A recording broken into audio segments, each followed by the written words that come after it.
Nous voici ici devant le château Thoilin. Il faut savoir que ce château remonte à l'époque médiévale et il était bâti sous les seigneurs de Thoilin entre les années 1180 et 1190. En tout cas la première partie qui est le donjon que nous avons ici derrière nous avec les échafaudages. Les autres parties sont postérieures, c'est seulement dans le siècle qui a suivi, donc jusque les dernières années du XIIIe siècle, que les 3 courtines ont été réalisées et les 3 cours d'angle également. Au départ, il n'y avait que le donjon.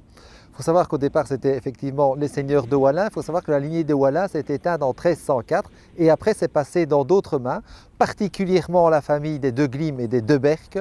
Nous sommes au XVIe siècle et au XVIe siècle, c'est l'époque d'expansion et de gloire maximale de la puissance seigneuriale des châteaux Thoilin et des seigneurs du château Thoilin et des seigneurs de Thoilin.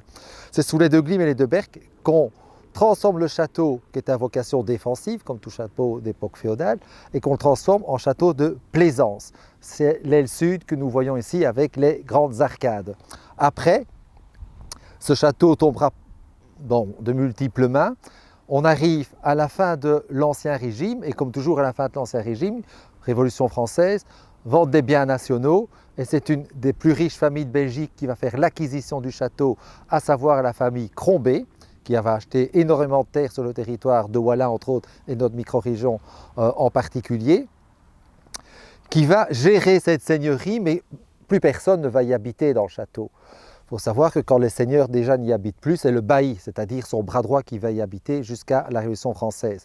Donc après, le château va tomber progressivement en ruine, plus d'habitants, donc en ruine. Il y aura un ouragan qui va s'abattre sur le donjon. Dans les dernières années du 19e siècle, le donjon est décapité de sa toiture et les habitants, comme toujours, vont s'en servir comme carrière de pierre pour aménager leur maison dans les alentours. Il faut savoir que ce château a été classé comme monument et site en 1956, le monument du château, et le site du château en 1984.